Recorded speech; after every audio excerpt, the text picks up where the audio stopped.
단체 활동을 잠정 중단했던 BTS가 콘서트를 연다고 합니다. 날짜는 10월 15일, 장소는 부산. 많은 분들이 갑자기? 라고 생각하셨을 텐데요. 공연 정보를 보면 그 이유를 알 수 있습니다. 바로 2030년 세계 박람회 유치 기원. 이 세계 박람회라는 건 바로 엑스포를 말하는데요. 사실 이번 콘서트는 장소 선정, 숙박업소 폭리 논란, 관람객 관리 문제까지 여러 우여곡절이 있었습니다. 이쯤 되니 아미들이 뿔났다라는 말도 심심찮게 들려오고요. 여러분, 궁금하지 않나요? 엑스포가 얼마나 대단한 행사길래 단체 활동을 멈췄던 BTS까지 출동시키는 걸까? 오늘의 알파, 엑스포입니다. 잘 알려지지 않았지만 엑스포는 월드컵, 올림픽과 함께 세계 3대 행사 중 하나로 꼽힙니다. 하지만 엑스포가 시작된 게 19세기였고 피크였던 20세기를 지나 21세기인 지금은 머릿속에 물음표가 뜨는 게 사실이죠. 당장 최근에 엑스포가 열린 곳이 어딘지 물어보면 하고 대답 못하는 분들도 계실 거예요. 엑스포는 프랑스어 단어 엑스포지시옹 인터나셔날레 중 엑스포지시옹의 앞 글자들을 딴 단어입니다. 해석하면 국제적인 전시회, 즉 세계 박람회가 되는 거죠. 그렇다면 엑스포에서 뭘 전시하는 걸까요? 국제 엑스포 기구 BIE는 다음과 같이 설명합니다. 엑스포는 대중을 교육하고 발전과 협력을 촉진하며 인터랙티브 전시회, 라이브쇼, 컨퍼런스 등을 통해 국가, 민간, 시민사회, 일반 대중이 한자리에 모이는 세계 최대 만남의 장소라고요. 한마디로 정리하자면 세계 각국이 자랑하고 싶은 물건, 기술 등을 가져와서 다른 나라 사람들에게 보여주는 행사라는 겁니다. 엑스포라는 행사가 처음 개최된 건 1851년 영국 런던이었어요. 이후 미국 독립 100주년을 기념한 필라델피아 엑스포, 프랑스 혁명 100주년을 기념한 파리 엑스포처럼 역사적으로 의미가 있는 사건들을 기념해서 열리기도 했고요. 증기기관, 엘리베이터, 비행기, TV, 나일론, 플라스틱, 무선 전화기 등 엑스포에서 소개된 기술이나 물건이 또다시 역사를 만들기도 했습니다. 이렇게 보면 엑스포가 인류의 문명과 기술 발달을 상징하는 행사라고도 할 수 있는 거죠. 엑스포에 가면 100년 뒤에 우리를 만날 수 있다는 말도 과언이 아닌 것 같아요. 20세기 초반에는 엑스포의 위상이 정말 높았습니다. 올림픽이 엑스포의 부대 행사처럼 열렸을 정도니까요. 근대 올림픽을 만든 쿠베르텍 남작은 엑스포 개최 시기와 장소에 맞춰서 올림픽을 열자고 제안했는데요. 그래서 2회와 3회 올림픽을 각각 1900년 파리 엑스포, 1904년 세인트루이스 엑스포와 함께 열리기도 했어요. 하지만 엑스포에 좋은 이야기만 있는 건 아닙니다. 엑스포에서 각 나라의 기술과 문명을 자랑했다고 했잖아요. 1904년 세인트루이스 엑스포의 인류학 전시회는 지금은 상상하기도 힘든 모습이 등장합니다. 이렇게 소수부족 사람들을 전시한 거예요. 다양한 인종을 학문적으로 관찰하겠다는 의도지만 사실은 그렇지 않았죠. 서구 백인 중심의 문명사회가 옳은 사회고 그들을 제외한 원주민이나 소수부족은 문명화돼야 하는 야만인으로 본 건데요. 백인 우월주의와 제국주의의 폐해를 여실히 드러냈다고 할 수 있죠. 엑스포 입장에선 경쟁자가 늘었다는 문제도 있어요. 굳이 엑스포가 아니더라도 신기술을 접할 수 있는 기회가 많아졌잖아요. 최신 IT 기술은 엑스포 대신 국제 전자제품 박람회, CES나 애플 신제품 발표회에서 볼 수 있죠. 엑스포의 위상이 예전 같지 않다는 말이 나오는 이유입니다.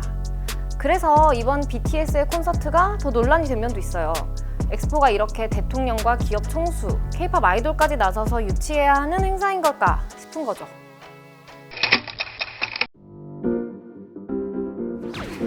사실 우리나라는 엑스포에 꽤나 진심인 나라예요. 엑스포 첫 참가가 무려 1893년 시카고 엑스포, 고종 시절이었어요. 외교를 중요하게 생각한 고종은 1893년에 이어 1900년 파리 엑스포에도 적극적으로 참여했어요. 대한제국이라는 신생국가를 알리기에 이보다 더 좋은 행사는 없었거든요. 1904년 세인트루이스 엑스포부터는 나라가 안팎으로 어지러워 참가하지 못했지만요. 다시 엑스포에 대한 열정이 시작된 것이 1962년. 전쟁의 상처를 이겨내고 발전하는 모습을 국제사회에 알릴 수 있었죠. 그 이후 우리나라는 모든 공인 엑스포에 참여했어요. 시카고 엑스포에 참가한 지 100년이 지난 1993년, 우리나라 대전에서 드디어 첫 번째 엑스포가 열렸습니다. 새로운 도약의 길이라는 주제였죠. 개발도상국에서 열린 최초의 공인 엑스포라는 것도 큰 의미가 있는데요. 대전 엑스포 93, 인류가 이룩한 성과를 한 자리에서 확인하고 미래에 나아갈 바를 밝히는 축제의 장입니다. 당시 대전 엑스포에 얼마나 기대가 컸는지 느껴지는 제목이죠. 이어 2012년에는 살아있는 바다, 숨쉬는 연안이란 주제로 여수에서 두 번째 엑스포가 열렸어요. 그렇다면 여기서 부산이 왜 그렇게 엑스포 개최에 적극적인지 짚어볼게요. 엑스포는 국제 엑스포 기구인 BI에서 개최를 승인해야 열릴 수 있어요. 엑스포라는 이름을 붙인 행사는 많지만 이렇게 승인을 받은 공인 엑스포가 진짜 엑스포인 거죠. 엑스포는 등록 엑스포와 인정 엑스포로 구분돼요. 간단히 말해서 등록 엑스포는 5년마다 열리는 세계 엑스포, 인정 엑스포는 그 5년 사이에 특정한 주제를 갖고 열리는 비교적 작은 규모의 전문 엑스포입니다. 세계 엑스포의 주제가 더 넓고 조금 더 권위 있는 행사인 거죠. 우리나라에서 열렸던 대전 엑스포와 여수 엑스포가 바로 전문 엑스포, 2030년 부산에 유치하고자 하는 엑스포는 세계 엑스포예요. 그러니까 공인 엑스포 중에서도 이 세계 엑스포를 유치한다는 건 부산뿐 아니라 우리나라 입장에서도 큰 업적인 거예요. 가장 최근의 엑스포는 어디서 열렸을까? 이런 얘기 했잖아요.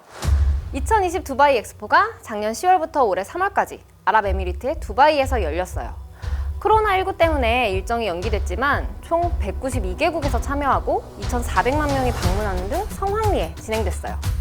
중동, 북아프리카, 남아시아 지역에서는 처음 개최된 엑스포인 것도 의미가 있었죠. 예전처럼 첨단 기술을 가장 먼저 소개하지는 못하더라도 엑스포는 여전히 인류의 미래에 대해서 고민하고 협력하는 국제적 행사인 거죠.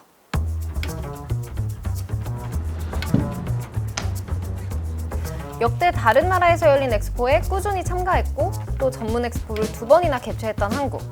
이쯤 되면 세계 엑스포를 유치하고 싶은 게 당연한 수순인 것 같죠? 부산은 이미 많은 국제 행사를 성공적으로 열었고 글로벌 비즈니스 환경도 구축되어 있기 때문에 엑스포를 개최하는데 적합한 도시라고 주장해요. 유치에 성공한다면 생산 유발, 고용 창출 등에도 청신호가 켜질 것으로 기대하고 있는데요. 예상되는 경제 효과는 총 61조 원입니다. 잠깐 재밌는 얘기 하나 해볼까요? 최근에 뉴스에서 엑스포 유치를 위해 기업 총수들이 말 그대로 발로 뛰고 있다는 소식 많이 보셨을 거예요. 혹자들은 안 그래도 바쁘신 대기업 총수들이 해외 각국을 다니며 이렇게 전면적으로 유치 활동에 나서는 걸 신기하게 생각하기도 해요. 그래서 저희가 취재해봤거든요. 눈으로 보이는 경제 효과도 분명 있지만 상징적인 의미도 크다고 볼 수 있대요. 실제로 엑스포 개최 때 기업 홍보관을 만들 수 있다는 것도 중요하지만 엑스포에 참가하는 해외 귀빈들 사이에서 기업의 영향력을 확대하려는 목적도 있는 거죠. 더불어 엑스포를 유치하고 싶은 정권에도 엑스포 유치에 기여한 바를 어필할 수 있으니 여러모로 놓치기는 아쉬운 기회라고 할까요? 현재 2030년 엑스포 개최를 위해 부산과 경쟁하는 곳은 이탈리아 로마, 우크라이나 오데사, 사우디아라비아 리야드입니다. 세계 3대 행사인 올림픽, 월드컵, 세계 엑스포를 모두 개최한 나라는 현재까지 단 6개국뿐이라고 해요. 과연 우리나라가 7번째가 될 수 있을까요? 오늘의 알파 47초로 마무리할게요. 월드컵, 올림픽과 함께 세계 3대 행사로 꼽히는 엑스포. 엑스포는 19세기에 시작된 국제적인 전시 행사로 세계 엑스포와 전문 엑스포로 크게 나뉘어요. 우리나라는 1893년 처음으로 참여했고 1962년부터는 공인 엑스포에 모두 참가했어요. 1993년 대전, 2012년 여수에서 전문 엑스포를 열었고요. 그 위상이 예전 같진 않지만 엑스포는 여전히 세계를 하나로 묶는 구심점 역할을 하고 있습니다. 우리나라는 2030년 세계 엑스포를 부산에 유치하고자 하는데요. 이를 위해 대통령, 기업 총수, K-팝 아이돌까지 유치 작전에 함께하고 있어요. 2030년 엑스포를 꿈꾸고 있는 곳은 우리나라를 비롯한 총 4개국. 내년 11월 개최지가 발표될 예정인데요. 과연 부산은 웃을 수 있을까요?